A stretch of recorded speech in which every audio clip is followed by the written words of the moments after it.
Oi, bom dia todas e todos. Obrigado aqui pela presença, pelo interesse aqui na pesquisa, né, mais uma edição da pesquisa Viver em São Paulo, Qualidade de Vida. Pesquisa histórica que a gente tem já completando quase 15 anos, mais de 15 anos aí de história, nessa parceria já longeva com a Ipsos e IPEC agora. Começou lá atrás com o IBOP, depois com o IPEC, agora Ipsos e IPEC. A gente está aqui, então, na parceria, mais uma vez, com o SESC. Queria agradecer aqui o Centro de Pesquisa e Formação do SESC São Paulo. A gente vai convidar aqui logo o gerente, né, adjunto da Gerência de Estudos e Programas Sociais, André Augusto Dias, para fazer aqui a abertura pelo SESC São Paulo. E, enfim, depois a gente segue aqui na apresentação dos demais convidados, mediadora, etc. André, por favor, se você puder. Obrigado, Igor. Boa tarde a todos e todas. Cumprimento aqui os nossos convidados de hoje. Primeiro, né, Instituto Cidades Sustentáveis, na figura do Igor, do Jorge, Odete. Né? Cumprimento o Marcimão Barreto, nosso parceiro da CUFA. Né? Também Luana Alves, que está chegando, nossa vereadora. Débora Freitas, aqui da CBN. E o professor Eduardo Green, da FGV, nossos convidados de hoje. O SESC São Paulo tem uma satisfação muito grande, né, em receber e falar sobre a pesquisa de qualidade de vida, que é uma das pesquisas que mais nos atravessam, de modo geral, entendendo que o SESC, né, tem como missão, como foco, o bem-estar social e justamente a qualidade de vida.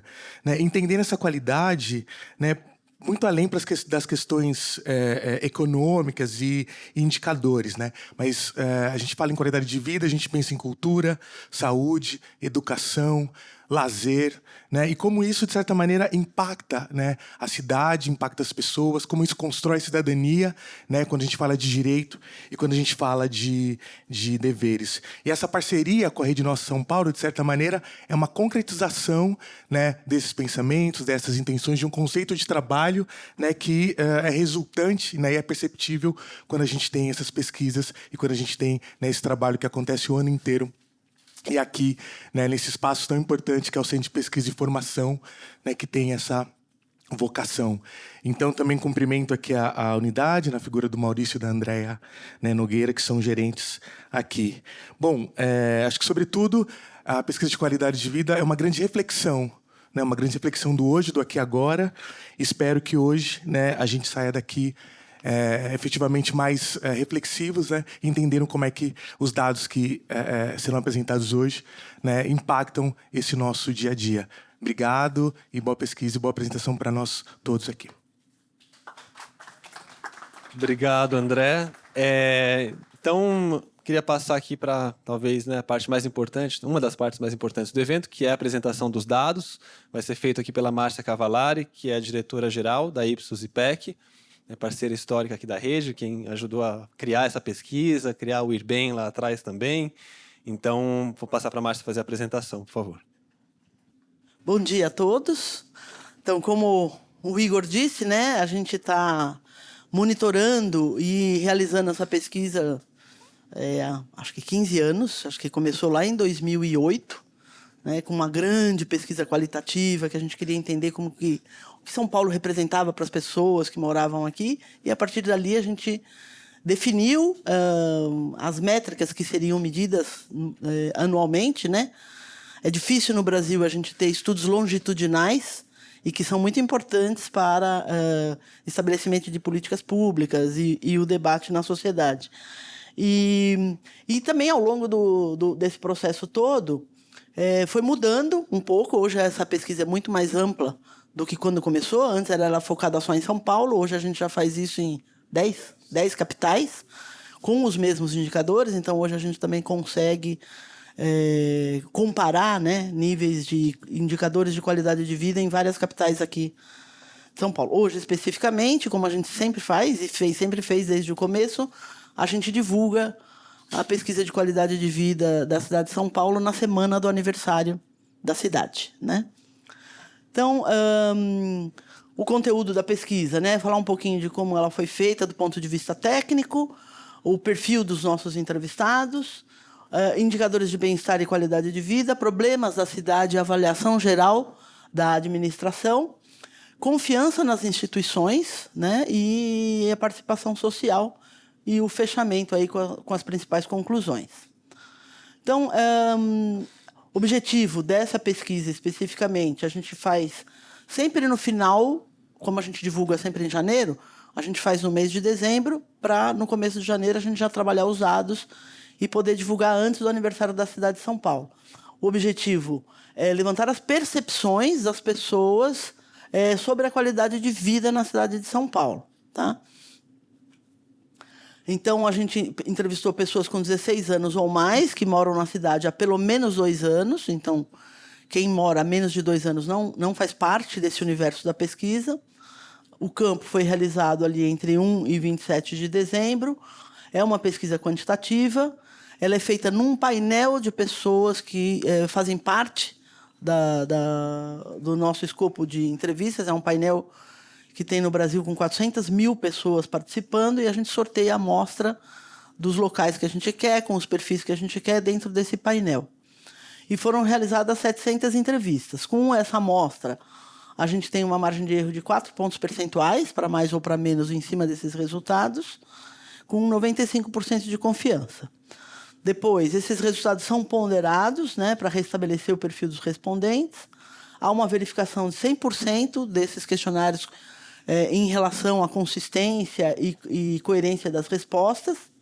Algumas perguntas vocês vão ver que não somam 100%, ou porque são decorrentes de arredondamento, ou porque são perguntas múltiplas que podem citar mais de uma resposta, né? E a gente também pontua aí ao longo da apresentação as diferenças que são estatisticamente significantes. Tá? Então, o nosso perfil aqui do nosso morador aqui de São Paulo, a gente tem 46% de homens, 54% de mulheres. Na escolaridade, 54% tem ensino fundamental e ensino médio, e 46% nível superior. A faixa etária de 16 a 34, 38, 45 e mais, 39, 35 a 44, 22. Em termos de autodeclaração de raça, cor, 55% se declaram brancos, 41% como pretos e pardos, e 4 outros. Religião, né? 30% se declaram católicos, 21 evangélicos, 48 outras religiões, ou se declaram ateus ou sem religião. Esse dado é um dado que veio crescendo bastante ao longo desses anos, né? A gente, no começo, tinha quase 50% se declarando como católico. Agora a gente tem 30%, e aumentando bastante outras religiões ou sem religião.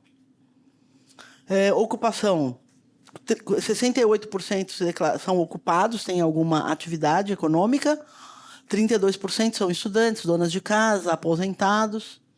Renda familiar, mais de 2 salários, 55%, até 2, 33%, 1/3 até 2%, e 12% não quiseram responder à renda. Em termos de classe social, 40% são da classe AB, 60% da classe CDE. Tá? Aqui também a gente faz um controle, né? Se a pessoa, se o entrevistado convive com alguém que tem algum tipo de deficiência física, sensorial, intelectual ou mental. E aí a gente tem que 28% da população de São Paulo diz que sim, que convive. Seja ele mesmo que tenha alguma deficiência, alguém da casa ou alguém que ele convive.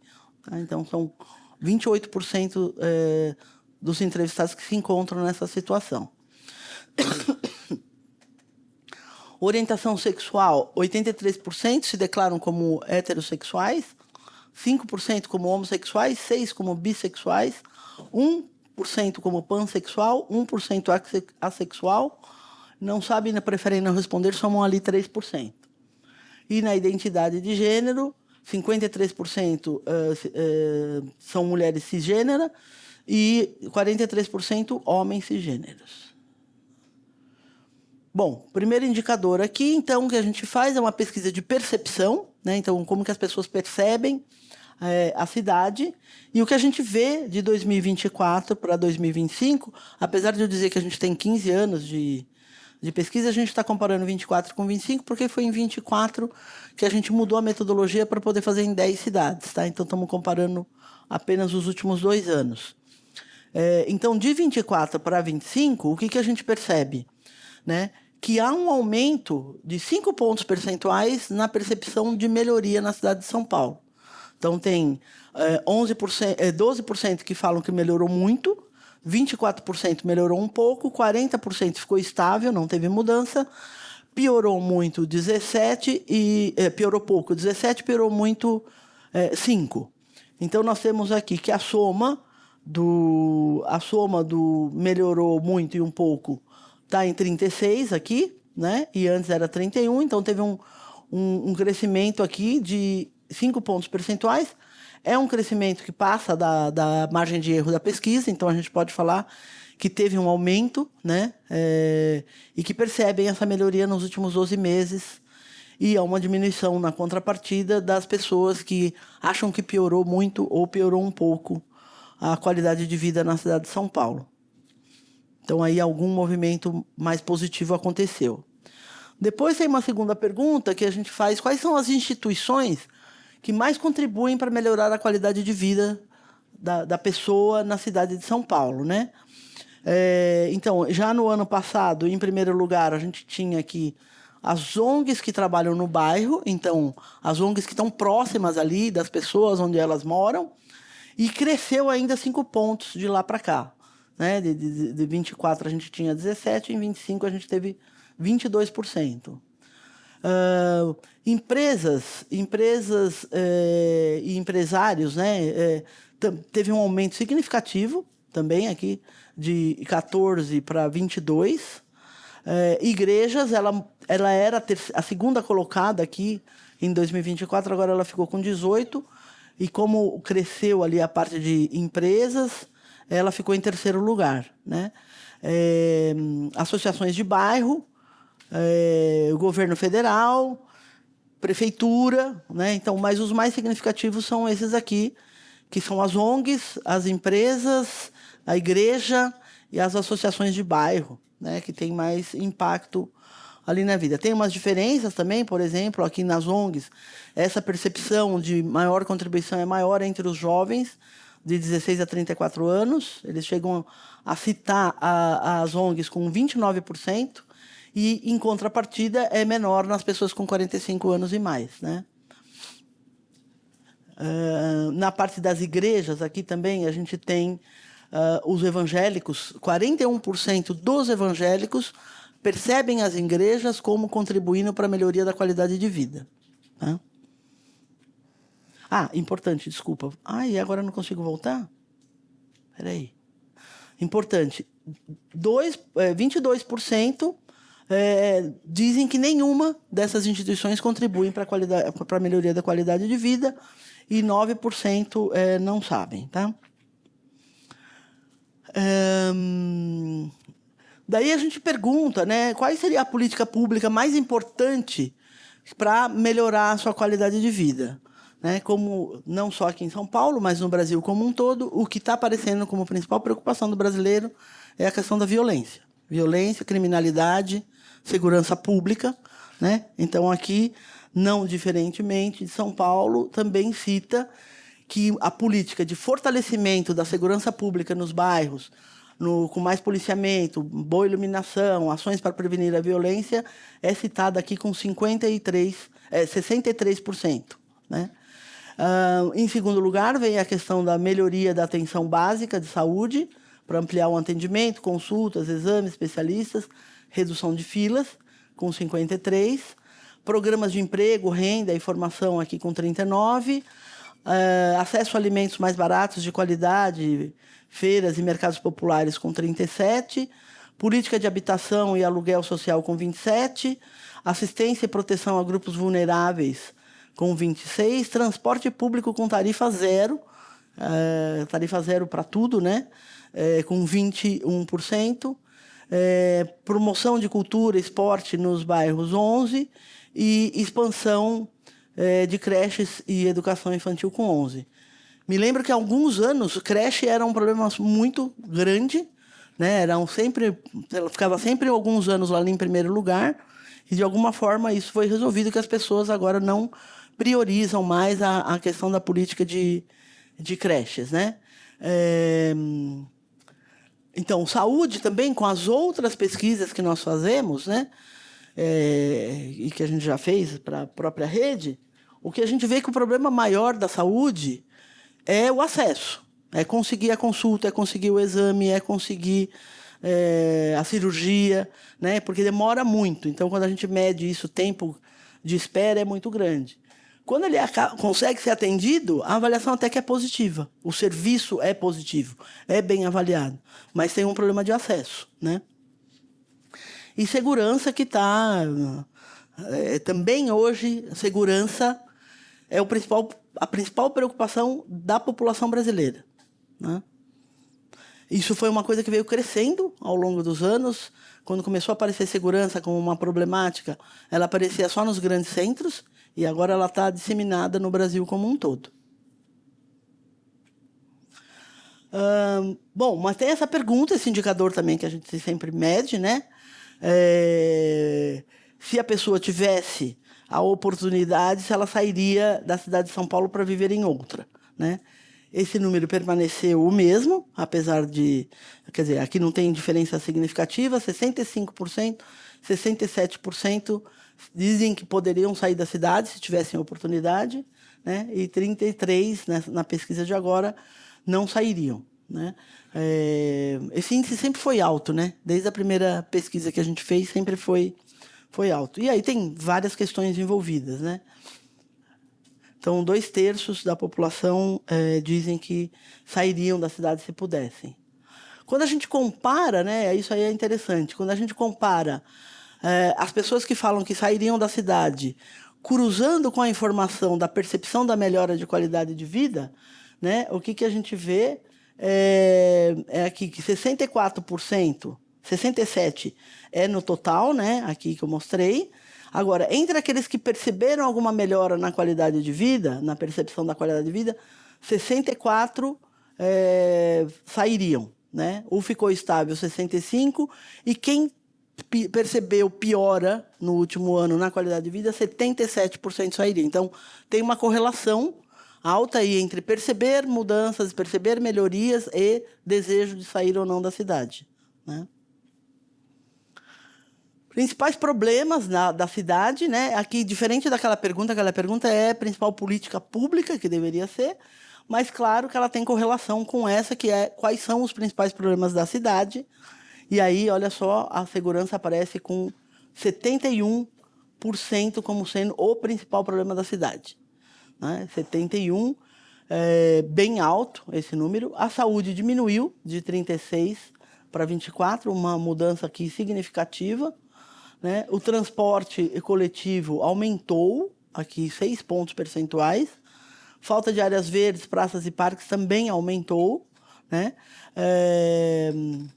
A questão das enchentes, alagamentos, aumentou 4 pontos, está ali no limite da margem de erro, então não dá para falar que cresceu, só pode falar que oscilou dentro da margem. A habitação permaneceu igual, educação também, geração de emprego em renda também, o calor, temperatura também oscilou dentro da margem, saneamento também, coleta de resíduos sólidos também, né? Então, assim, há 2 anos seguidos a gente tem a questão do problema da violência como muito forte, né? Gente, 71% é muito alto. Só para vocês terem uma ideia, quando a lista não é exatamente a mesma, mas quando a gente faz no Brasil todo essa pergunta, a parte de segurança, crime, violência, aparece com 45%. Então, veja que na cidade de São Paulo é bem mais alto do que no Brasil como um todo. Claro que o Brasil como um todo tem interior, que tem outras realidades, né? Mas na cidade de São Paulo está bem alto mesmo. Aqui é uma pergunta da avaliação geral da administração municipal, não especificamente do prefeito, mas da gestão da cidade como um todo, né? E também aqui tem uma melhora, né? A gente estava no ano passado com 12% das pessoas dizendo que essa gestão era ótima e boa, e agora nós temos 15%, que era regular 41% e agora 44%, e ruim e péssima, que era 41%, veio para 36%. Teve uma queda de 5 pontos percentuais aí na avaliação mais negativa. De toda forma, predominantemente, a maioria relativa associa a essa gestão como uma gestão regular, né? Apesar de que ainda aqui, quando a gente faz o saldo do positivo menos o negativo, 36 menos 15, ainda tem um saldo negativo, apesar da maioria relativa estar no regular, né? Quando a gente compara também e cruza a informação da avaliação da administração com a percepção de qualidade de vida, a gente vê aqui que entre aqueles que percebem melhora na qualidade de vida nos últimos 12 meses, aumenta a avaliação maior do que a média, né, do total, aumenta a avaliação positiva da gestão. Então, entre aqueles que percebem melhora, 24% deles acham que a gestão é ótima e boa, 43% regular, 28% ruim e péssimo, uma diminuição. E ao outro lado acontece a mesma coisa. Quem percebe que piorou, né, só 9% avaliam a gestão como ótima e boa e 48% como ruim e péssima, também mostrando a correlação que existe entre gestão e percepção da qualidade de vida, da melhoria da qualidade de vida.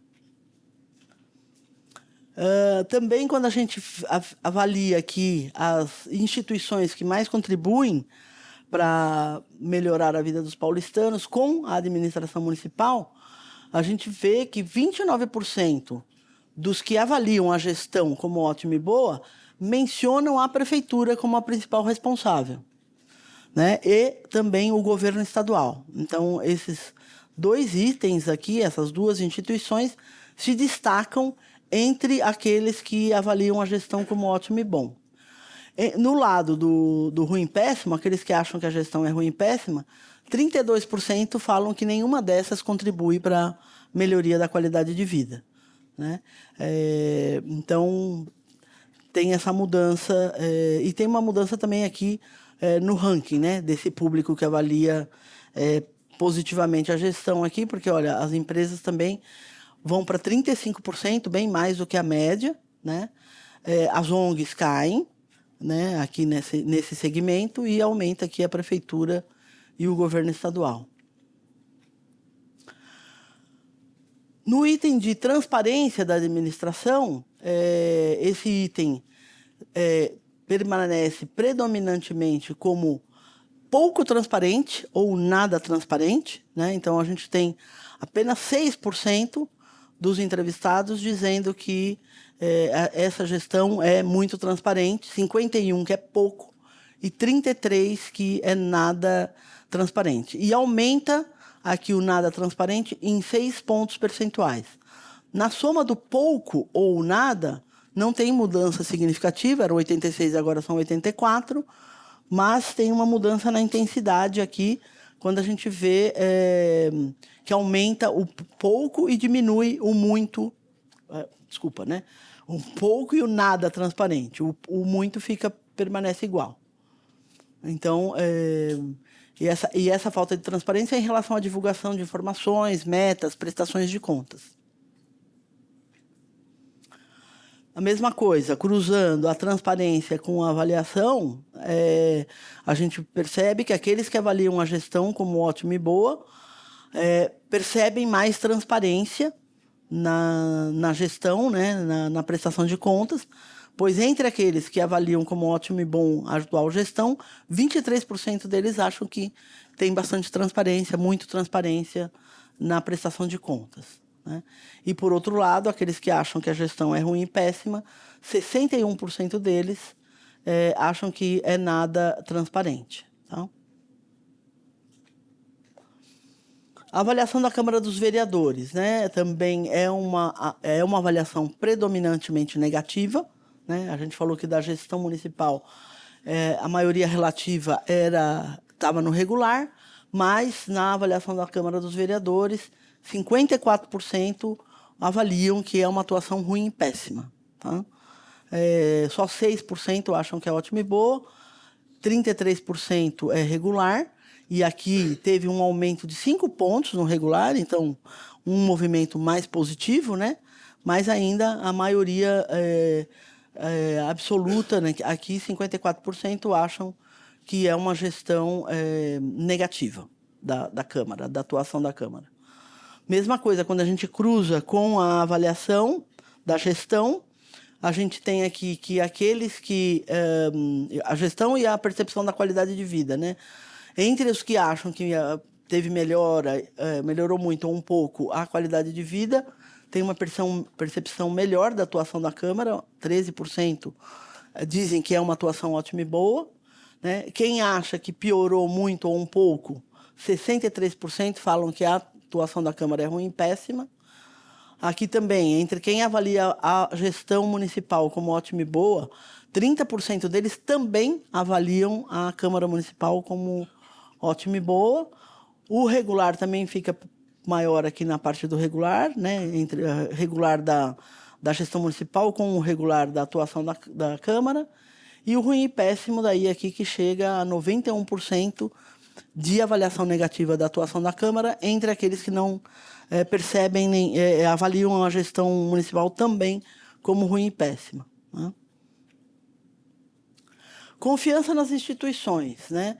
Permanece expressiva aí a parcela de internautas, dos entrevistados que não confiam, ou confiam pouco nas instituições avaliadas. Aqui é uma escala de 1 a 10, né? Onde as pessoas onde 1 não confia nada e 10 confia totalmente, e a pessoa se localiza ali nesse gradiente, né?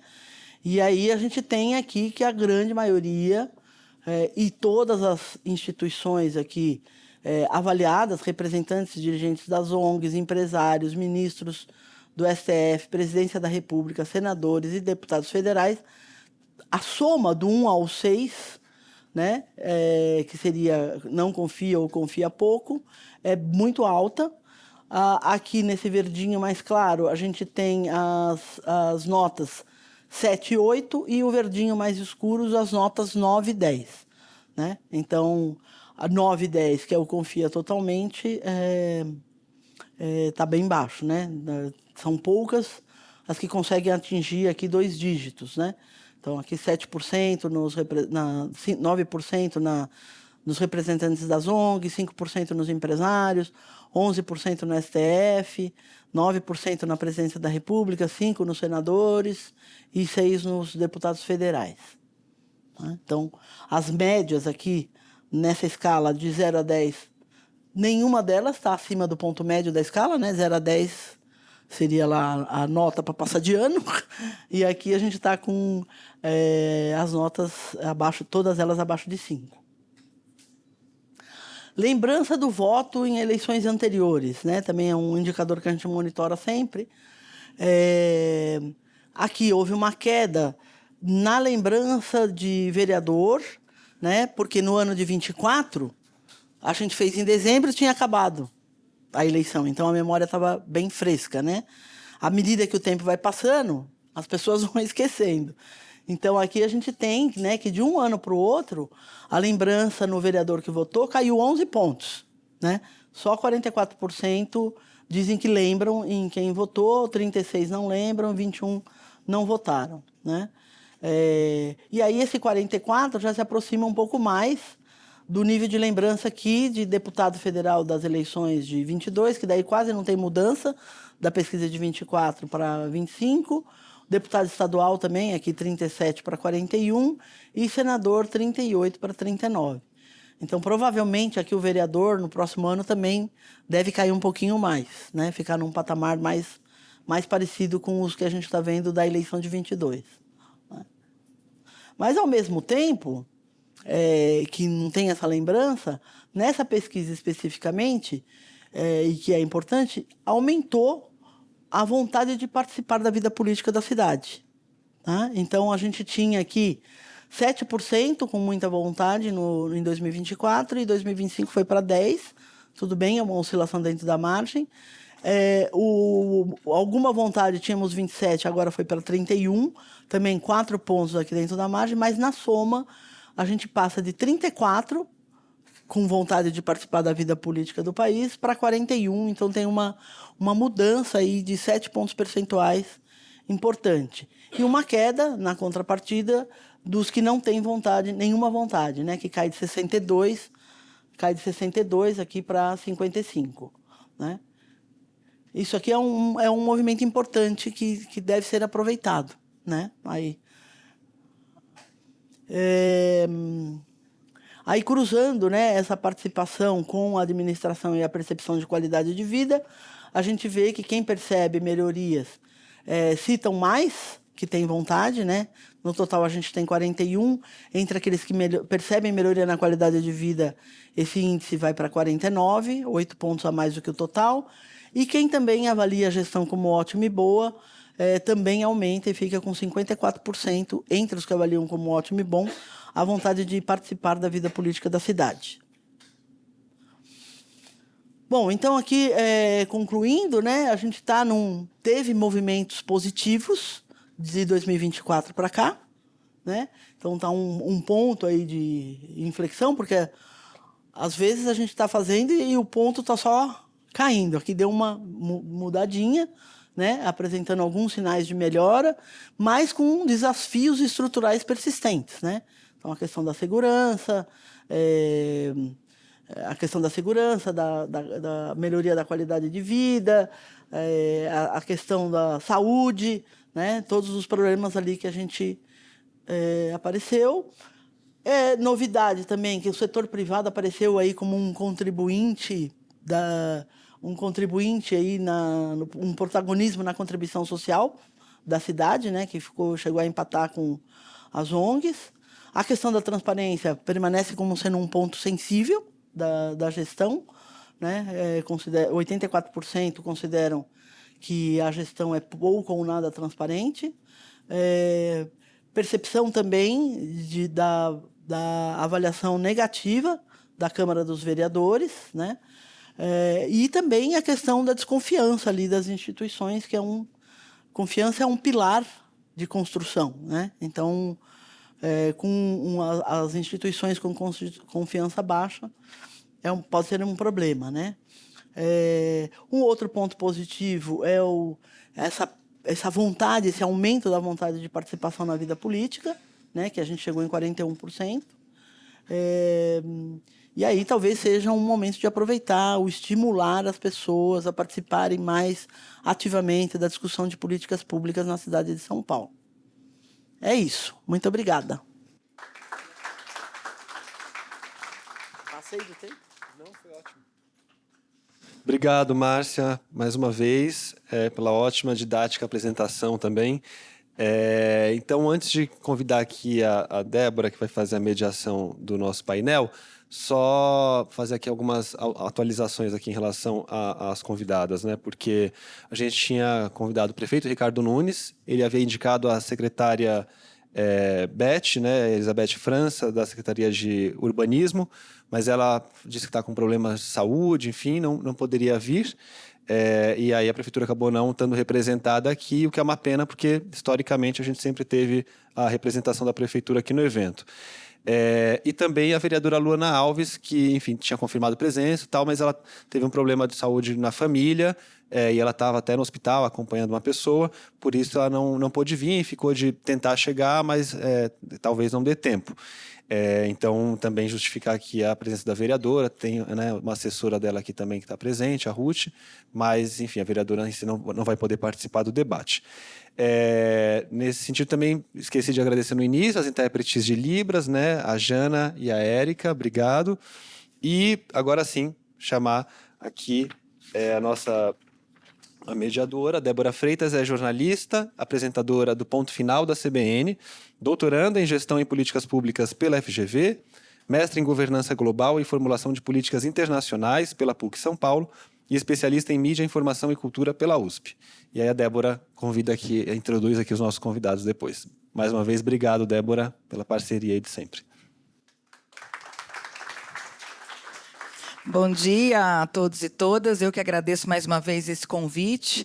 Agradeço o Instituto Cidades Sustentáveis, enfim, todo mundo que se envolveu nessa pesquisa, que é de extrema importância a gente tratar das percepções e na maior cidade do país, né, em São Paulo, é muito importante a gente falar da nossa cidade. Então, eu vou, antes de chamar aqui os nossos convidados, só vou dizer para vocês que no final, ao final da conversa, a gente vai abrir para perguntas, tá? Da plateia. Então, quem quiser fazer perguntas é só sinalizar que alguém encaminhe um microfone para que todo mundo possa participar.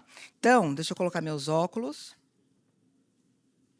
Gostaria de convidar Marcivan Barreto, que é empreendedor social e presidente estadual da Central Única de Favelas, a CUFA, aqui em São Paulo, lidera iniciativas de transformação e assistência nas comunidades, como a CUFA Heliópolis, e está atuando em frentes como ajuda humanitária, eventos comunitários, uma voz muito importante nas favelas paulistas, no Brasil. A gente já se conhecia aí de vários eventos e de várias coisas que a CUFA tem feito aqui em São Paulo. Eduardo Green, que é doutor em Administração Pública e Governo pela FGV, professor do Departamento de Gestão Pública, professor da ENAP, e da Universidade de Lisboa e da Universidade Del Valle, na Colômbia, pesquisador visitante do Departamento de Ciência Política da Universidade de Berkeley, coordenador de Relações Institucionais do INCT Qualigov, secretário executivo da Rede Latino-Americana de Políticas Públicas, coordenador também do CityLab FGV Cidades. Por favor, professor.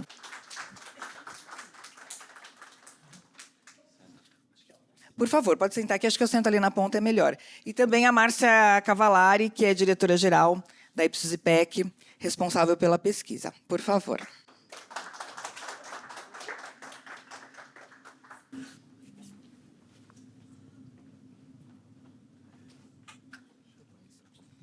Antes da gente dar início, eu queria só chamar o Jorge Abraão para que ele possa fazer uma fala, aqui também um comentário sobre a pesquisa, por favor.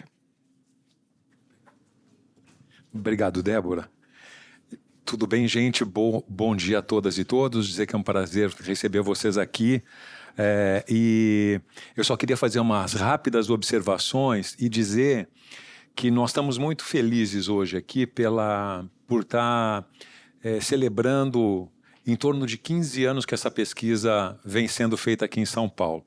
E nós temos aqui pessoas como o Oded, que foi quem iniciou todo esse processo lá atrás. Eu estava perguntando para ele, foi mais ou menos em 2008, 2009, que foi a primeira pesquisa, e já com a Márcia, naquele momento era Ibope, né, Márcia? O tempo vai passando, depois virou IPEC, agora é Ipsos IPEC. Mas o que importa é que nós estamos juntos desde então, e os eventos eram feitos no Sesc Vila Nova. Então, eu me lembro que naqueles momentos era por lá que aconteciam, então eu queria só celebrar isso, agradecer a Oded, a equipe do Instituto Cidades Sustentáveis, que desde então trabalha forte nessas questões, não é? Márcia, e a parceria permanente do Sesc. Eu queria pedir uma salva de palmas aí para esse grupo. E só assim um breve comentário, nesses 15 anos, eu diria, o que a gente acaba observando é que os problemas permanecem os mesmos praticamente na cidade. Não é com alteração do que é, digamos assim, o topo das preocupações das pessoas. Saúde, eu diria que teve no topo das preocupações talvez a maioria desses 15 anos. Hoje, saúde já não é a maior preocupação da cidade, embora a gente saiba, é a segunda maior preocupação. Segurança passou a ser a primeira preocupação num movimento, como Márcia disse, que é um movimento nacional, né, e até internacional, que valoriza ou dá importância desse tema. Eu só queria citar uma coisa que eu acho muito curioso, mas é para a gente pensar, é que São Paulo é uma das capitais com menor índice de homicídios no Brasil. Só Florianópolis tem um índice mais baixo que São Paulo. Então, o problema de São Paulo não é que não haja problema de segurança, mas São Paulo tem um dos menores índices de homicídios, que é a coisa mais grave na segurança, porque uma vida nós não podemos recuperar. Mas existe, sim, uma valorização, e eu não digo que não é importante, porque essa questão dos furtos, do medo, é uma coisa que está acompanhando toda a sociedade de uma forma geral. Mas é importante a gente observar isso, porque eu acho que as medidas que têm que ser tomadas, elas têm a ver com esse tipo de dados também que a gente tem que olhar, respeitando efetivamente isso que a população está dizendo, que é um medo que elas carregam. Então, acho que a pesquisa ela consegue trazer esse panorama e isso são sugestões e orientações para o poder público, para a sociedade de uma maneira geral, está avançando nesses que são os temas que a população está dizendo que são os mais importantes. Eu só queria abordar também o fato da política. A política é fundamental para a transformação dessa situação, mas o que a gente observa é que há uma baixa credibilidade da política e isso aparece em muitas pesquisas. E a gente aí tem um problema que nós temos que resolver também, eu digo isso só para a gente pensar junto, porque a prefeitura, por exemplo, não é? Quer dizer, a prefeitura, ela tem, digamos assim, a maioria da população dizendo que a prefeitura não tem uma atuação à altura, digamos assim, do que se espera, não é? A Câmara de Vereadores, somente 6% da população diz que ela atua com a avaliação é ótima e boa. A prefeitura já é 33%. Mas eu digo assim, mesmo assim, está muito aquém. Isso mostra, quando a gente junta esse dado, e eu estava pesquisando para trazer aqui para vocês, que no segundo turno da eleição de 2024, portanto, há 1 ano e meio atrás, 34% das pessoas não votaram, houve uma abstenção. Quando a gente junta isso com o que as pessoas estão dizendo e avaliando a prefeitura, avaliando os vereadores, a gente vê a distância que a gente está da política. E a política é fundamental para a gente transformar. Então, nós temos aqui um problema e um alerta que esse tipo de pesquisa nós vamos mandar para a Câmara de Vereadores, vamos mandar para a Prefeitura, a gente convida os vereadores, a Prefeitura, porque é muito importante ouvi-los, mas mesmo não estando muitas vezes nesse momento aqui presencial, a gente encaminha para que esses temas sejam debatidos e a gente tente construir caminhos de participação maior da sociedade nas tomadas de decisão, que é um dos caminhos, é um dos pontos que a Rede Nossa São Paulo sempre atuou. E, para finalizar, eu diria que tem todas essas questões, quando a gente olha São Paulo tem um orçamento proposto agora para 2026 de 137 bilhões. É o terceiro maior orçamento do país, se a gente conta inclusive os estados. Então, São Paulo tem recursos para enfrentar os problemas.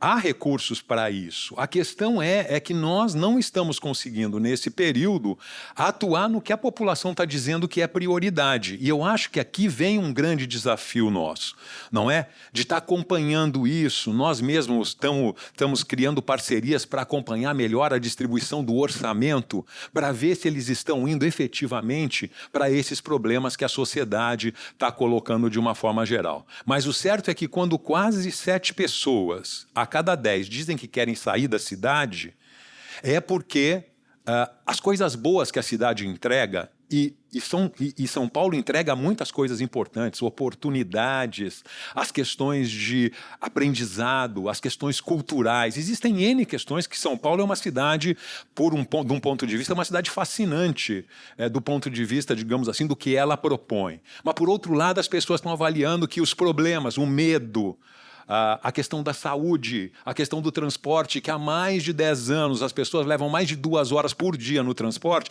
e isso está pesando mais do que os benefícios que a cidade traz.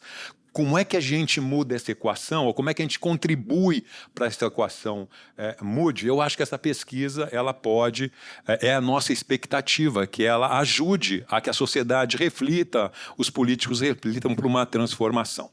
É isso, muito obrigado de novo pela presença. Obrigada, Jorge. Bom, todo mundo conhece o Jorge Abraão, eu não dei o crédito, mas ele é o coordenador-geral do Instituto Cidades Sustentáveis e da Rede Nossa São Paulo. Bem, gente, na nossa conversa, vou endereçar algumas perguntas, mas vocês fiquem à vontade, tá? Para complementar a resposta do outro, até para complementar a pergunta, tá? Então, gostaria de começar pedindo para que vocês comentem esses resultados, mas queria falar primeiramente sobre essa questão da falta de segurança e da precariedade do acesso ao sistema básico de saúde, né? Que dominam aí as percepções negativas. E curioso, ou não, né? Talvez não seja tão curioso assim. São duas questões que estão diretamente ligadas à manutenção da vida. Se eu sou vítima de violência, eu posso morrer, né? Se eu não tenho acesso a serviço básico de saúde, eu também posso morrer. O Jorge citou a queda nos homicídios, mas os feminicídios têm aumentado. Vivemos uma epidemia de feminicídios, né? E esses problemas são problemas crônicos. Então, gostaria de saber, na visão de vocês, a partir desses principais pontos, mas, por favor, fiquem à vontade para comentar os demais, onde é que estão as principais dificuldades para a gente enfrentar esses problemas. Quer começar por você, Márcia, por favor? Não, eu gostaria de complementar o seguinte, que a questão da segurança tem um ingrediente novo, independente dos indicadores de criminalidade estarem caindo, que tem a segurança é uma coisa geral. Tem a questão digital aí no meio também. Então, são os golpes, a falta de segurança de vazamento de informações. A questão da segurança é apontada como um todo, né? Então, a insegurança digital também contribui não só com a violência, com o roubo, mas também com essa percepção de insegurança que tem que ser feita alguma coisa na parte da segurança, né? Essa coisa quando a gente mede, tem violência física, tem morte, mas também tem a questão da segurança que veio aumentando a insegurança, vamos dizer assim, na questão digital, né? Com roubo de informações, de dados das pessoas. Normalmente são os mais vulneráveis, né, que acabam sendo vítimas desses golpes. Sim. Então, ali também tem essa questão que também é um ponto a ser tratado. Ali a gente não separa, mas no conceito ali do que a gente está medindo como principal problema e principal política pública, entra também a questão digital, que é um problema que a gente está vivendo e aumentando, né? Marcivan. Bom, primeiro, bom dia, né, a todos e a todas. Primeiro, agradecer pelo convite. É uma honra para estar representando a CUFA aqui. Estou na condição de presidente da CUFA do Estado de São Paulo. Hoje, só para fazer um resumo rápido, aí, a CUFA está presente em mais de 5.000 favelas em todo o Brasil, nos 26 estados brasileiros, mais o Distrito Federal, e mais de 30 países, né? Nós estamos falando de um território que tem 18 milhões de brasileiros que mobilizam mais de 200 bilhões por ano. Então, os territórios de favela hoje é maior do que o PIB do Paraguai e do Uruguai junto. Então, existe potências na comunidade, mas existe também situações que precisam cuidado, né? Principalmente do poder público, das organizações e das empresas, né?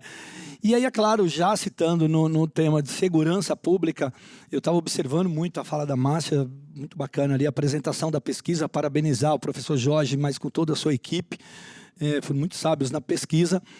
Mas falar de segurança pública, né? E agora eu vou só citar rapidamente que eu acabei de ver que construíram um presídio novo em outro estado, acabaram de inaugurar a Papuda, que agora é Papudinha Nova, então investimento em presídios, em combate à violência. Mas eu venho totalmente à contrapartida, né? Principalmente porque eu sou morador de favela, né? Eu moro na maior favela de São Paulo, que é a favela de Heliópolis, uma favela que tem mais de 200 mil habitantes, com mais de 1 milhão de metros quadrados.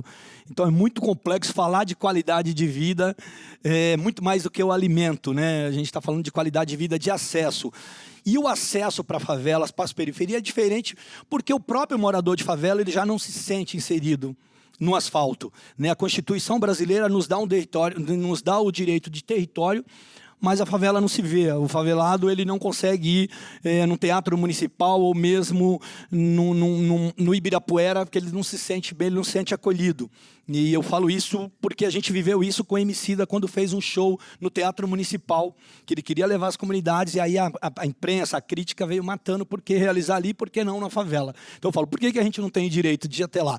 E o que a CUFA faz é isso, é muito mais do que levar leite, do que levar assistência, como o projeto que a gente tem, Mães da Favela, que mobiliza mais de 100 mil mães, que são as mães solos que precisam de apoio, mães que estão 4 crianças em casa. Agora, você falar de políticas públicas, de segurança públicas, num cenário atual, como você falou, diminuir os homicídios. Pô, essa pesquisa deveriam falar o porquê que diminuem os homicídios. Porque eu tenho certeza absoluta que o reflexo de 2014 até 2014, que acho que foi quando começou uma mudança mais radical ali, que caiu muitos índices de violência. Mas eu creio que as organizações, elas são muito importantes nessa atuação, porque as organizações saíram um pouco do assistencialismo e começaram a se preocupar com o atendimento às famílias, né? E eu falo isso rapidamente, até para não tomar o tempo do professor, de programas. Eu quero um pouquinho mais falar, mas a gente tem um programa, por exemplo, Recomeço, que eu fiz questão de trazer essa camisa aqui para mostrar para vocês, que é uma parceria que a CUFA Nacional tem com a Amazon. Eu creio que todos vocês já compraram algum produto na Amazon ou compra da Amazon. Então, você tem um projeto como esse, de ré, vocês podem ver que tem um R aí diferenciado. É um programa que já está há 8 anos em São Paulo, que é dar oportunidades para o regresso do sistema prisional. Então, se vocês não sabem, tudo que vocês comprarem hoje no estado de São Paulo, parte dessas entregas serão entregues por um regresso ao sistema prisional. E aí a CUFA tem a função de capacitar essas pessoas e dar uma oportunidade de dar a moto, combustível e até a manutenção da moto que eles usam para eles fazerem essa entrega. Então, isso é política pública de fato. Mas a Amazon, ela abraçou a ideia, e mais exatamente não era porque eu estava dando uma questão de oportunidade para o ingresso, mas que a gente mostrou para eles a oportunidade e a importância de fazer um trabalho com esse pessoal, né? Além de conhecer os territórios, né? Conhecer as pessoas que é raro que pagaram o seu erro. Então, voltando ao sistema do convívio normal da sociedade. E que se não tiver políticas públicas de fato, essas pessoas podem voltar ou até para os seus familiares. Então, aumenta a violência. Como você combate? Dando oportunidade. Políticas públicas de fato, não programas de meses, né? Políticas de fato, aqueles que ficaram mortos. Eu sempre falo que eu não critico a política, porque a política depende, a gente vive da política, a favela também vive. Mas eu fico muito triste quando eu vejo programas sérios, programas bons de governo, que aí por causa de questões políticas entra o próximo governo e acaba com esses programas. Isso gera violência muito nas comunidades, porque você tira projetos bons que estavam lá. Então, qual é o nosso papel? É de, assim como a Amazon, a gente levar outras empresas e chamar as organizações sociais, chamar o poder público para dialogar. Então, hoje na favela de Heliópolis, a gente tem a Uber, por exemplo, com sinal desbloqueado 100% para que os moradores tenham acesso. Né? Hoje a gente tem o Favela Game, que leva oportunidade para os jovens de comunidade, como acabou de falar, do digital. O digital está levando violência. Tem o Roblox, que aí está todo mundo vendo falar, mas tem o Discord, que é minha própria filha, que tem 16 anos, e aí eu tenho testemunho da CUFA, que eu estou vendo várias pessoas que sabem do histórico, que tentou um homicídio, tentou um suicídio, né, na verdade, por causa da rede social. Então, o que a CUFA fez? A gente foi lá e tirou todos os jovens das Lan House e colocamos Favela Game. É um projeto em que ele tem um educador financeiro, que ele tem um professor que está olhando o que eles estão fazendo com o game, para se profissionalizar na função de game. Então, assim como o Favela Game, tem um projeto com a iFood, que é de empreendedorismo, pegar as mães, levarem as mães para o empreendedorismo, ensinar ela a tirar uma foto, vender os seus produtos na comunidade, mas ao mesmo tempo cuidar dos filhos, para que esses filhos cresçam realmente com qualidade de vida, para que eles não vão causar a violência que a gente vê hoje, não só em São Paulo, mas em todo o Brasil. Inclusive, as empresas aparecem, né, com um importante espaço aí, sim, de confiança da população. Acho que a gente pode falar mais sobre isso, né? E é isso. E eu sempre falo, cara, assim, o poder público tem que olhar isso, investir na educação, na cultura, no lazer, na comunidade, que eu acho que é muito mais criar meios de incentivar os jovens, principalmente. A violência você não vai bater com quem é adulto. Não adianta, cara. Criar presídios também não vai solucionar. Eu acho que você tem que investir em políticas públicas. Educar os jovens, educar as crianças. Construir mais opções para eles, mais política pública e menos presídios. Bem, Eduardo, esses 2 pontos específicos, né, segurança e saúde, são problemas crônicos, né? A falta de segurança e saúde são problemas crônicos da cidade, e a gente vê aumentando cada vez mais esse medo da violência no Brasil, como já foi citado aqui também. Você acredita que a falta de continuidade de projetos, como citou Marcivan, também são um ponto importante para a gente não conseguir solucionar. Não acho que está estagnado. Tivemos uma melhora, mas essa melhora ela não é suficientemente capaz de trazer a percepção para a população de que temos um acesso. O Brasil tem acesso universal à saúde por causa do SUS, mas tem uma desigualdade muito grande, né? Bem, bom dia. Inicialmente, eu queria agradecer o convite do Instituto Cidades Sustentáveis, na pessoa do Jorge, do Igor, sobretudo. Um prazer estar aqui com vocês hoje discutindo esse tema tão importante para a nossa cidade. Eu vou me permitir, Débora, só voltar um pouquinho ao tema anterior, porque acho que a pesquisa que a Márcia apresentou fala de percepção sobre o problema da segurança. E a gente tem visto no Brasil nos últimos anos que o tema da segurança ficou muito politizado. Ele virou um ativo eleitoral muito significativo e acho que a percepção que a população tem da segurança é similar a combate repressivo ao que supostamente é uma violência. Por exemplo, a gente viu pesquisas, eu não recordo, mas se foi da Ipsos ou do Datafolha, no Brasil como um todo, aprovando a chacina no Rio de Janeiro. Então, acho que há uma leitura que faz com que o tema talvez adquira uma relevância, a meu juízo, e que pode não ser a melhor forma de tratá-lo. Por exemplo, políticas de segurança pública numa cidade, mesmo sendo São Paulo rica e grande como é, não dão conta de uma competência que não é constitucionalmente do governo local. Isso é uma competência do governo estadual. Mas, ainda assim, a cidade pode fazer alguma coisa. Ela tem implementado a guarda municipal, a cidade pode fazer políticas preventivas, valorização do esporte nos bairros da cidade, políticas de cultura, outras formas de inserção social que possam mitigar, reduzir ou lidar de maneira mais estrutural com essa questão. Então, acho que a gente precisa pensar um pouco por que a diferença entre segurança pública e saúde é tão relevante quando a gente vê a pesquisa apresentada pela Márcia. Tá? Olhando o tema da saúde, de novo, São Paulo é muito rica comparada a outras cidades do Brasil, mas nós não podemos deixar de lembrar que o SUS, que é a grande referência que a Débora mencionou, vem sendo sistematicamente desfinanciado pelo governo federal. Hoje, na média, as cidades brasileiras investem cerca de 40% dos seus orçamentos em saúde pública, quando a obrigação constitucional ou legal é de 15% da receita líquida. Isso não é casual. Isso decorre... Então, o acesso à saúde não é apenas um problema da dificuldade que existe mesmo, mas é porque a saúde vem perdendo recursos públicos, sobretudo aqueles que eram do governo federal, a partir de 2002 vem decaindo muito.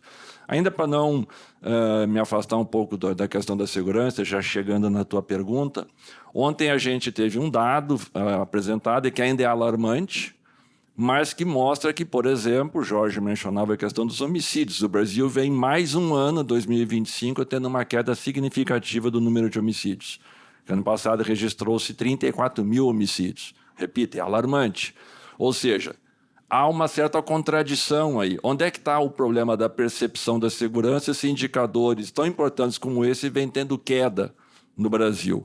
Então, talvez a gente devesse pensar um pouquinho melhor sobre essa questão para entender, de fato, como é que é possível lidar com ela de maneira preventiva, porque não acho que seja razoável a gente combater com mais violência o problema da segurança, ou pelo menos não deveria, acho, uma política pública ser pautada por esse critério. E, nesse sentido, então, Débora, é claro que políticas públicas que mexem com temas que são fundantes, estruturantes, e temas que têm maturação longa na sociedade, uma vez interrompidos, eles são muito prejudiciais. O Rosivan mencionava, e trago aqui aquilo que é conhecido, políticas que têm por finalidade, por exemplo, afastar jovens e adolescentes do crime organizado ou do acesso às drogas ou de atividades mais violentas, se não tiverem duração, eles vão retroceder.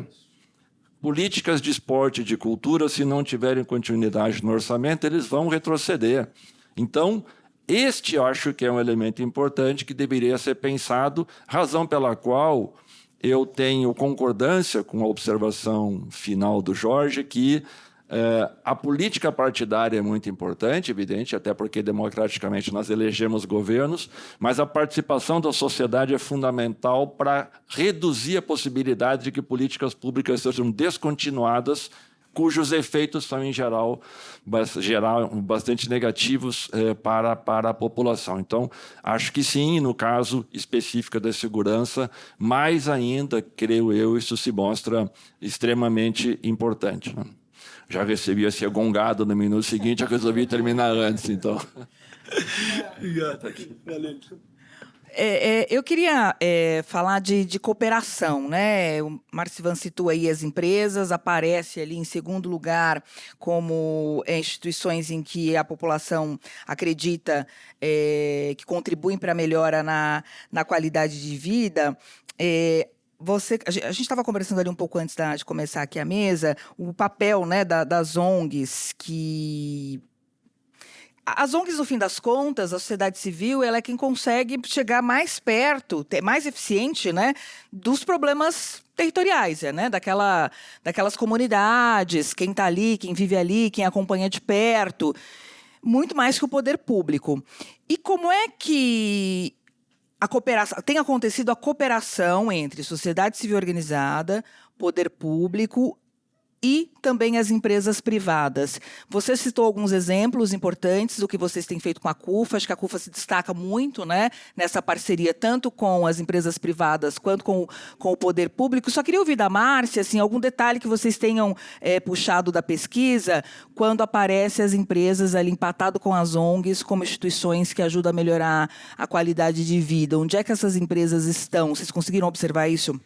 Não, então, nessa pesquisa específica, a gente não perguntou os porquês, né?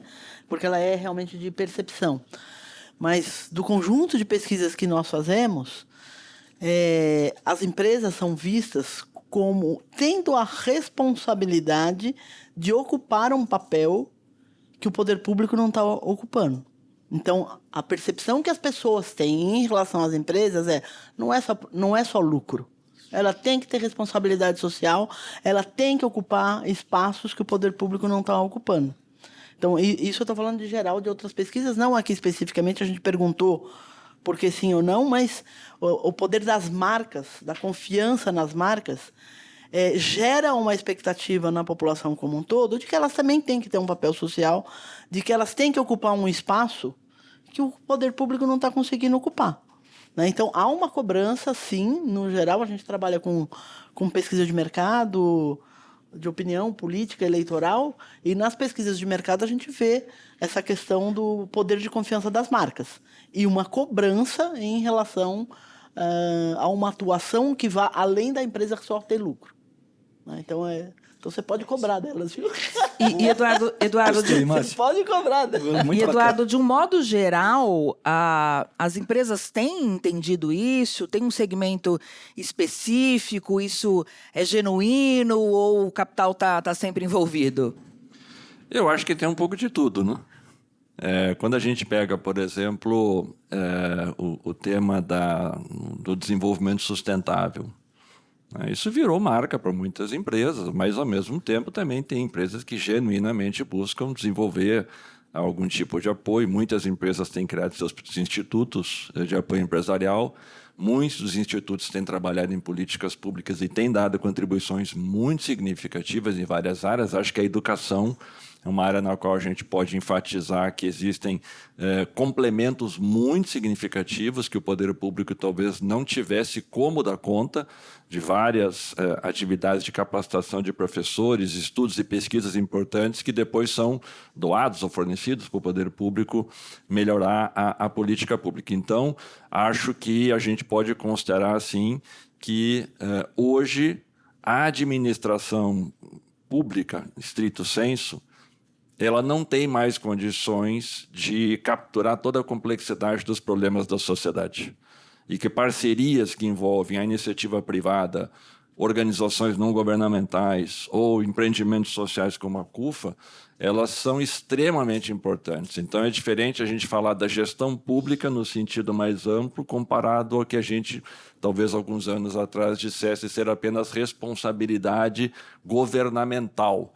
Claro que governos têm responsabilidade porque a gente os elege para um período de tempo para responder coletivamente pelas demandas que as sociedades têm no nível municipal, estadual e no plano nacional.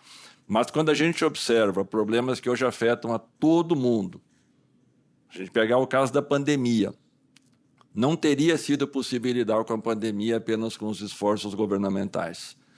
Se nós pegarmos o problema que hoje afeta as cidades de maneira brutal, em vários países, que é o tema da mudança climática, é impossível um problema com essa complexidade ele ser abordado apenas com ações governamentais. Então, as formas de construção de relação mais próxima entre o governo, o poder público e a sociedade são extremamente importantes. E as empresas têm um papel muito significativo nesse sentido, porque empresas lidam não com o cidadão, que é o portador de direitos. A empresa lida com o cliente, mas aquele mesmo cliente é hoje pela manhã cliente e de tarde ele é cidadão ou cidadã. Ou seja, é a mesma pessoa, ela não se divide no mundo real. E marcas têm peso nas escolhas que as pessoas fazem e, portanto, tem peso também na maneira como as empresas podem atuar, próximas ou não do poder público, ajudando a implementar políticas públicas, ajudando a fazer estudos, pesquisas, enfim, o que for necessário. Então, acho que isto é importante, a meu juízo, da gente destacar, talvez por uma ideia ainda um pouco...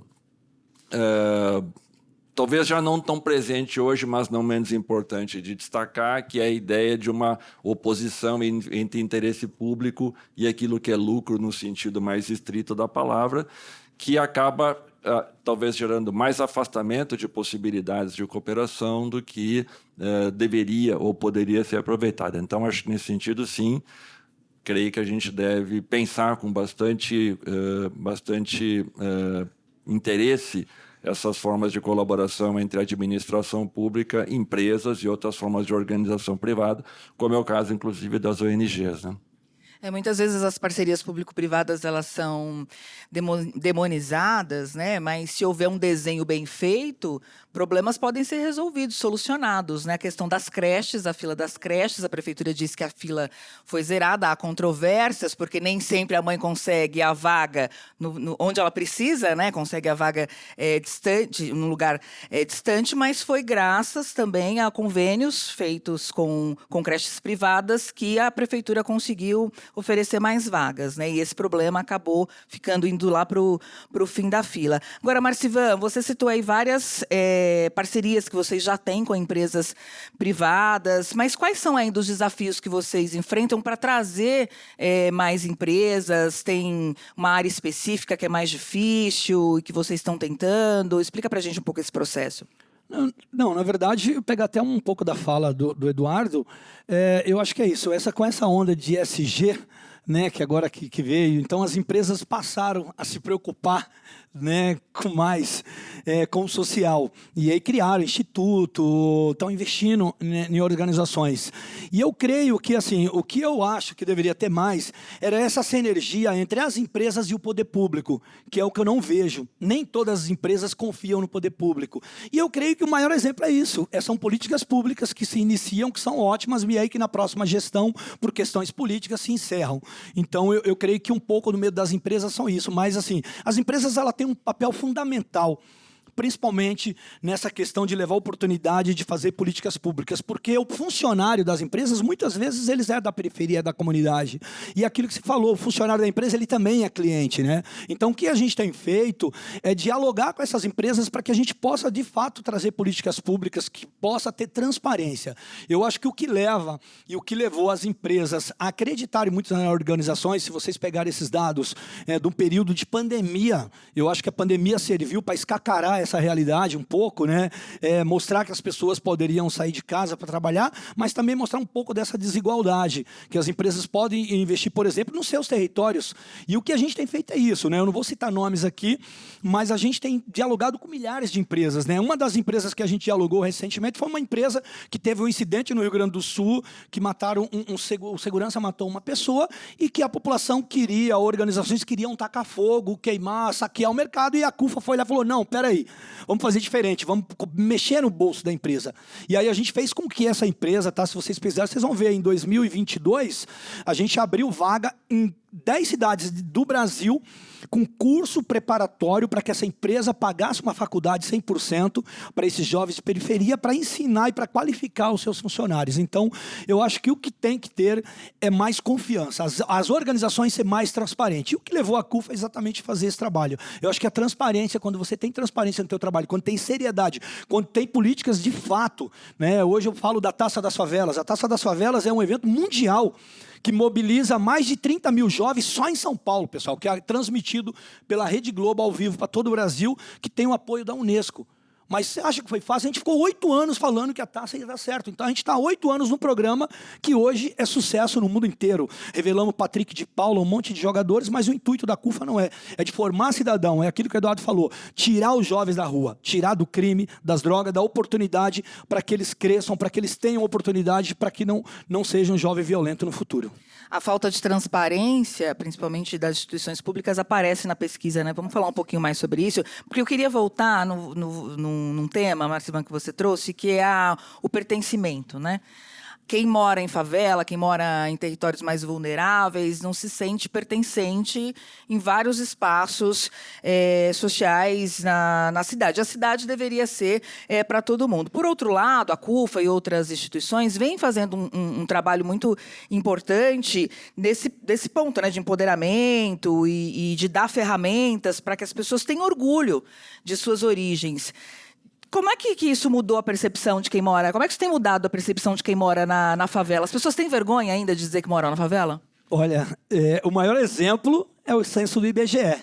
Né? Até o censo anterior, o IBGE se referia à favela a aglomerados subnormais.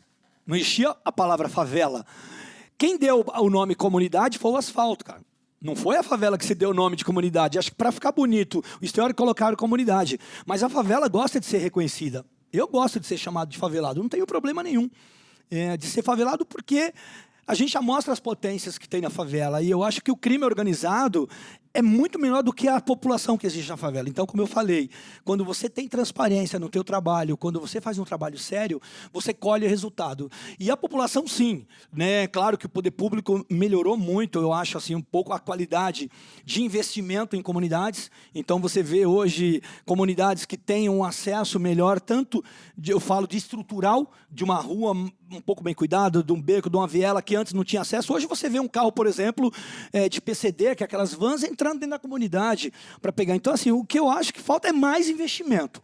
Né? A favela, ela tem, sim, se mostrado mais para o mundo, né? Mas eu acho que falta muito, muito ainda a ser feito para que o morador da favela se sinta confortável. Né? O IBGE, para você ter uma ideia, eles não conseguiam fechar o censo. A última pesquisa do IBGE, se vocês observarem, quem fechou foi a CUFA, junto com o Instituto Data Favela, porque eles não têm acesso direto a essas pessoas. Então, eu acho que o poder público ela tem que estar diariamente. Eu acho que a prefeitura, as câmaras municipal, principalmente o governo federal, eles têm que estar mais presentes nas comunidades, não só em época de eleição. É muito fácil lá em época de eleição, política oferecer milhões de coisas e ir embora e não trazer as políticas públicas. Então, eu acho que um dos fatos principais é isso, é fazer o morador da favela realmente acreditar no poder público. Porque eu acho que é muito desacreditado por causa dessa guerra política e a gente não tem nenhum problema com partidos. Né? A CUFA não tem partido político, eu acho que o partido é o povo. Então, independente de quem esteja lá, se for A, se for direita, se for esquerda, a gente está indo buscar oportunidade. E oportunidade ela não pode ser vista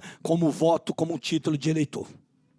E, Márcia, nessa pesquisa, embora não tenha ficado muito claro, para mim talvez não seja um ponto, mas com base nessa e em outras pesquisas, vocês conseguem captar esse sentimento de não pertencimento, de segregação da população mais vulnerável, e principalmente da população negra, né, gente? Porque a periferia, a favela é negra.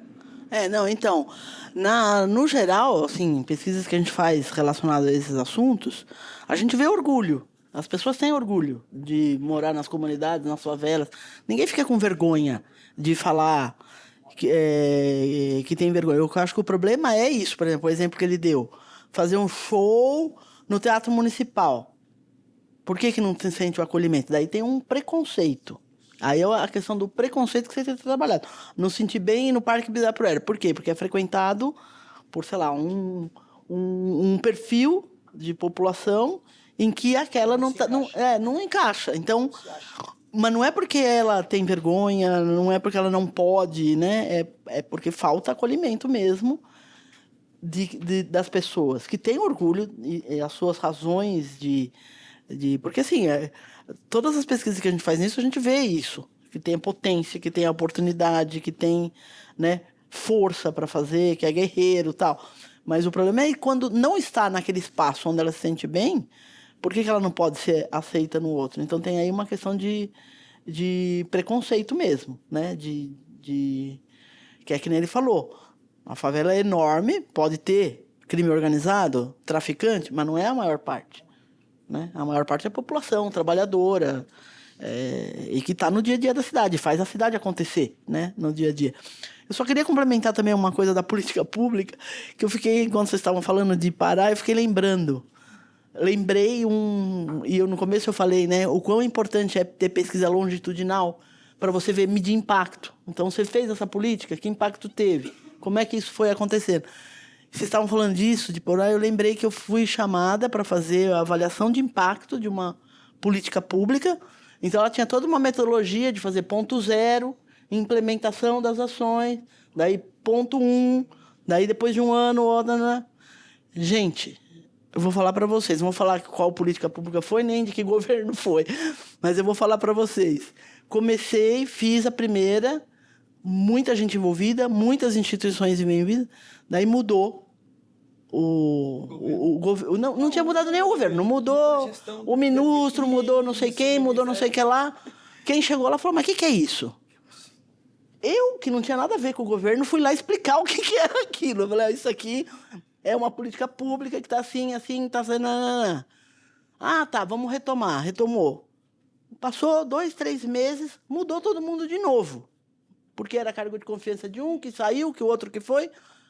Eu fui lá, eu falei, gente, fui eu de novo. Chegou uma hora que eu sabia mais da política pública do governo do que as pessoas que estavam no governo.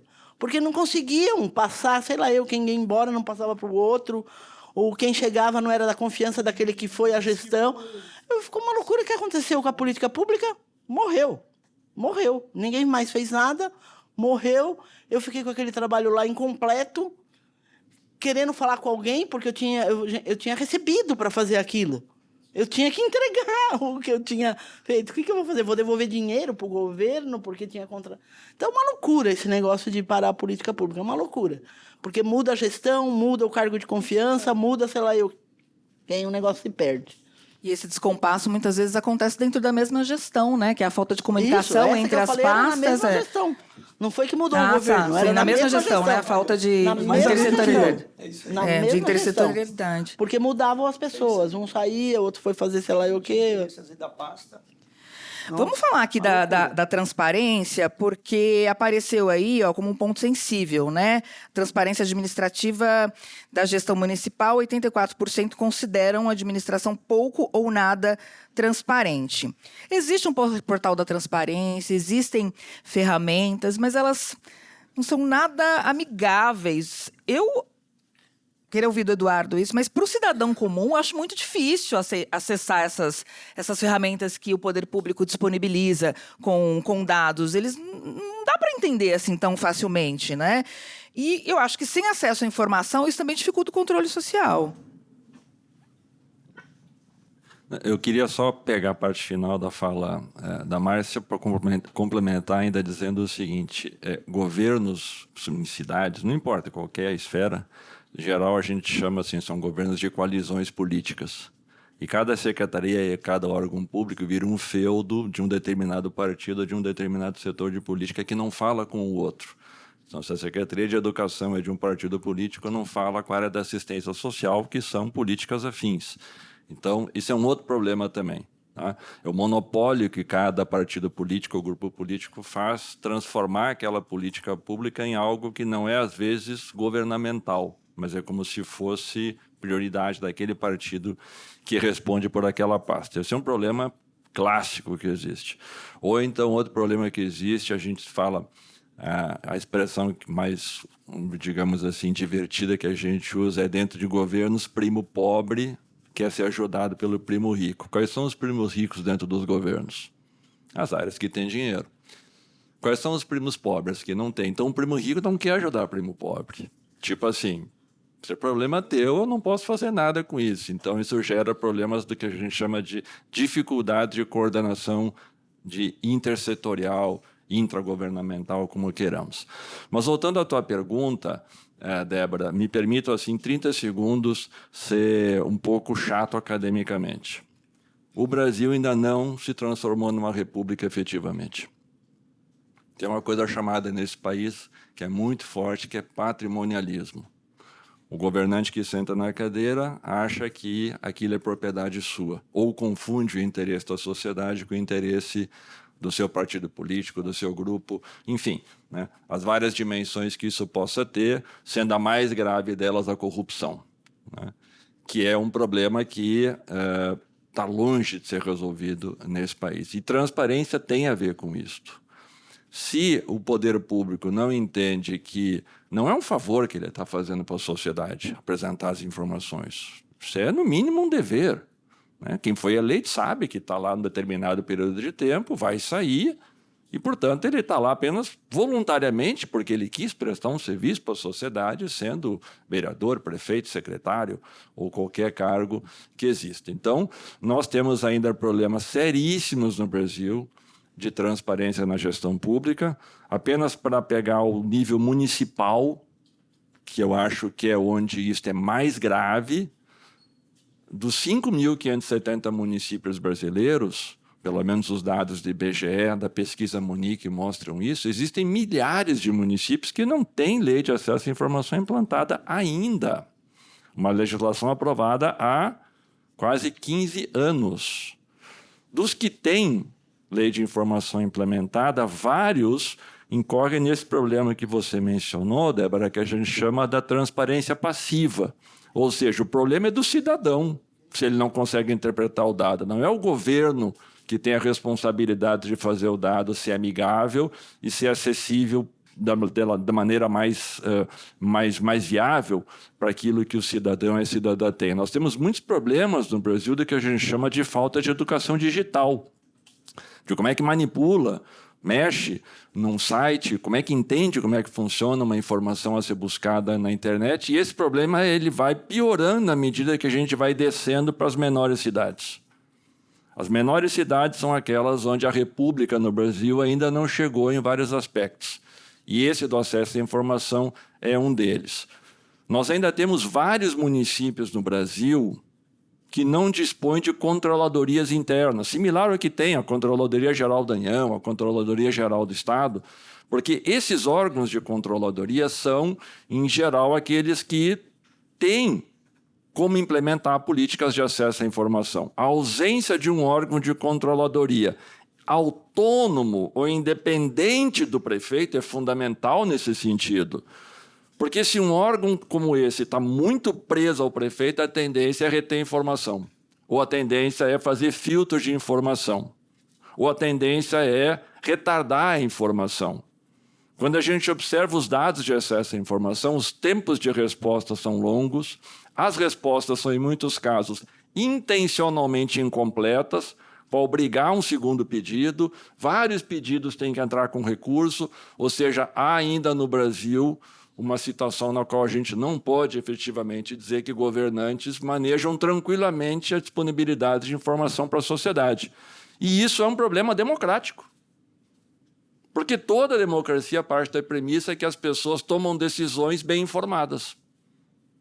E se ela não tem acesso à informação, como é que ela vai se posicionar diante do poder público para saber se a política pública está sendo bem executada, mal executada, né? Então, de fato, o problema de transparência ou da falta da transparência ou do pequeno acesso à transparência ainda segue sendo um problema muito importante, né? E os dados de São Paulo parece que confirmam que essa é uma percepção que a população tem. Eu vou terminar, para não ser gongado, apenas para dizer o seguinte: transparência tem a ver com corrupção, que é um tema que depois do ápice da Lava Jato no Brasil meio que sumiu da nossa agenda do debate público. E ele tem que voltar para o nosso debate público de novo, porque ele é muito importante.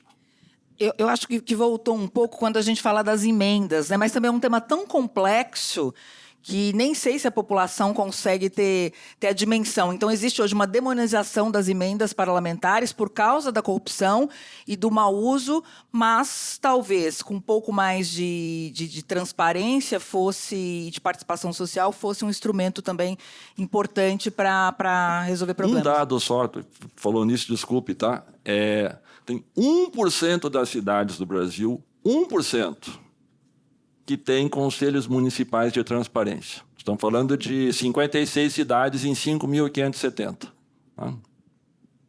Pois é, e a transparência ela é importante para a democracia, como você destacou. Aí tem o papel dos órgãos de controle, acho que tem o papel da imprensa também, que é importante. Aqui eu faço meia-culpa. Eu acho que as questões mais localizadas, as cidades principalmente, né, isso tem ficado um pouco de fora.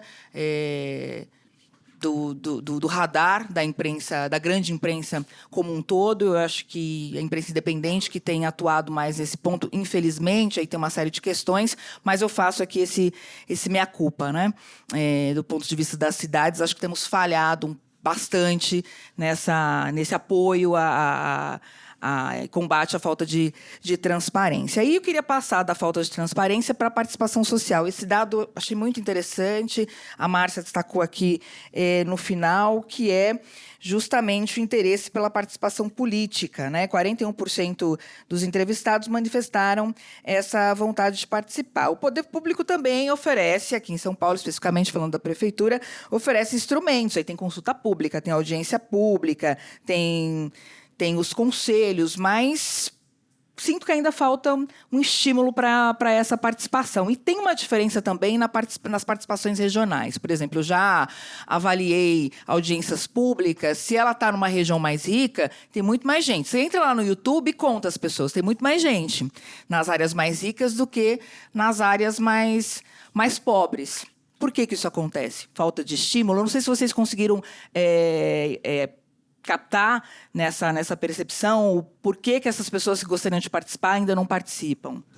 Não tem o porquê, né? Mas, no geral, sempre as pesquisas que a gente faz, e mesmo as da rede no começo, esses índices eram sempre muito baixos, né? De querer participar e tal. Essa pesquisa deu um alento ali, né? De participação. Mas acho que tem essa questão de conhecimento, de incentivo, de entender que a participação pode fazer a diferença, né? E encaixar também na vida das pessoas, né? Você está falando das cidades. As cidades são a esfera mais próxima do dia a dia do cidadão. É onde ele vive, é onde ele tem o problema. Tudo bem, vai discutir o governo federal, essa política, aquela, mas no dia a dia ele está aqui, na cidade, né? Então, um incentivo, uma coisa educacional para perceber que a participação pode fazer a diferença é grande. No geral, no Brasil, a gente tem que o Eduardo estava falando da República, né? Se você pergunta qual o sistema de governo preferido, a democracia é maioria relativa, não é absoluta, né? E por que isso? Porque quando você pergunta, o grau de satisfação com a democracia é baixo. É baixo. O grau de satisfação com o funcionamento, com os serviços que as pessoas recebem é baixo, né? E isso é um ponto perigoso, porque daí a corrupção, com a falta de transparência, com a falta de legitimidade, né? Então chega num momento que as pessoas falam que tem que arriscar tudo. E aí fica aberta a alternativas não democráticas, achando que isso vai ser a solução, né? Então, a participação das pessoas na vida da cidade, eu acho que é bem importante para fortalecer isso, e acho que tem que ser feito um trabalho de conscientização, de informação, né? Tem vários movimentos aí, não sei se vocês conhecem a ONG Delibera Brasil, que eles fazem as pessoas participar das deliberações ali junto. Então, isso vai incentivando, porque vê o resultado, entrega formalmente para o prefeito uma ideia, uma política pública para solucionar um problema. Então, acho que fica o desafio mesmo de engajamento das pessoas nessa participação. E aí, a democracia representativa está em xeque. A gente vê pela pesquisa que as pessoas não confiam na Câmara Municipal, na Casa do Povo. E, de novo, a gente, como imprensa, tem culpa nisso, porque há uns 10 anos todos os veículos tinham setoristas na Câmara Municipal, na Assembleia Legislativa.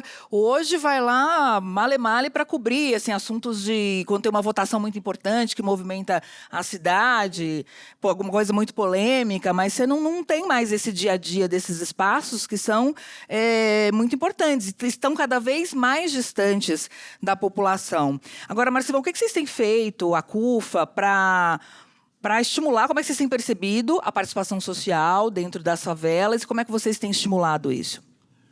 Eu acho que um dos dados mais importantes, que eu acho que o que fez, né, a população a se interessar pela política, né, eu creio que foi a tecnologia. Não foi a transparência, não foi o incentivo. Eu acho que a tecnologia, o celular, colocou uma arma poderosa na mão das pessoas, que as pessoas hoje conseguem.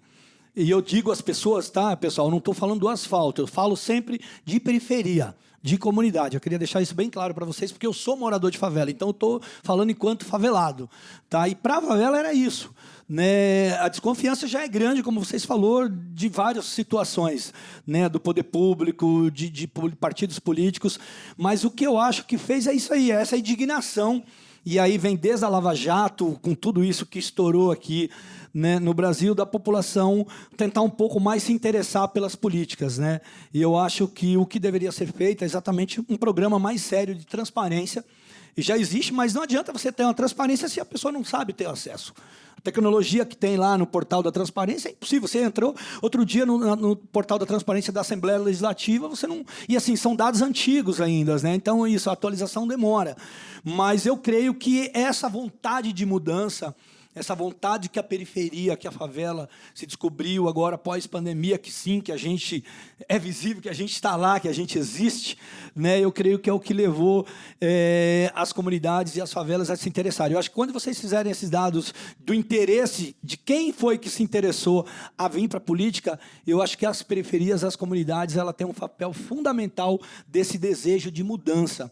Né, você vê hoje uma líder comunitária se qualificando, né, as organizações se qualificando o seu jovem. Não é muito mais do que o assistencialismo, mas mostrar a própria COP30 que teve agora. Né, a gente fez conferências da favela, a gente fez 3.000 conferências de favelas, e que achamos que não ia ter público, e em média a conferência a gente mobilizou mais de 50.000 pessoas em conferências, para falar de política, para falar de oportunidade de direitos. É isso. Quando você fala do direito, que o favelado tem um direito, que a comunidade, a periferia tem um direito, ela vai buscar os seus direitos. Agora, sem informação, sem saber, eles ficam presos, e aí fica aquilo que te falou. É mais homicídio, é muito mais violência, principalmente o genocídio da população negra, da população preta nas comunidades. Para a gente concluir essa parte, daqui a pouquinho já vou abrir para perguntas, antes da gente finalizar aqui o nosso bate-papo, Eduardo. Eu fiquei particularmente muito contente com esse dado de que as pessoas querem participar, porque eu acredito muito na democracia participativa. Como é que a gente aproveita, né, esse momento? Eu acho que tem um dado que essa pesquisa reitera, a meu juízo, de outros estudos que já têm sido feitos, sobretudo olhando para o que a gente diria da população jovem. Jovem entendido assim em termos relativos, da adolescência até a vida adulta, né? Então, um período aí de 16 a 29 anos, alguma coisa, né, mais ou menos por aí. Que é, talvez diferentemente de outras gerações, o interesse pela política não é participação em partidos políticos. O interesse de participação política é no sentido de ajudar a sociedade num sentido mais amplo. Há uma leitura, sobretudo, da juventude, de que o seu papel não pode ser de um cidadão ou de uma cidadã passiva ou passiva, que ele tem que ajudar. Não por acaso, acho eu, embora a Márcia não apresentou esse dado ou não cruzou, que a gente observa a forte avaliação positiva das ONGs. Porque boa parte dessa população que entende que a participação política é importante se dá por grupos, coletivos, ONGs, associações ou algum tipo de envolvimento comunitário mais amplo. Então, nesse sentido, eu acho que o aproveitamento disso é uma atribuição de mão dupla. de um lado, o poder público tem que entender que a gestão pública não se limita às políticas que são formuladas pelos governos, porque tem que envolver também a sociedade, pelo menos na sua implementação. Então, estruturas que envolvam coprodução de política pública, laboratórios de inovação de política pública, como existe em Paraisópolis, né, que é muito importante. Essas iniciativas mais híbridas, vamos dizer, do ponto de vista institucional, que trazem a sociedade para dentro do governo, ela é extremamente importante de ser instituída como política pública. Como política pública. E, portanto, continuadas. E o segundo movimento é cada vez mais fortalecer na sociedade esse tipo de organização coletiva para que possa cobrar do poder público mais espaço na produção das políticas públicas, no monitoramento da política pública, na avaliação do seu resultado e como, digamos, coprodutora dessa política pública no âmbito local. Ou do bairro, ou do território, como nós queiramos. Eu queria só finalizar essa resposta, Débora, dizendo que, ainda que a gente critique muito no Brasil os limites da participação cidadã, que haja menos espaço do que deveria, mas, em termos comparados com outros países, o Brasil é um grande laboratório de inovação institucional, de diversas experiências e instrumentos de participação cidadã.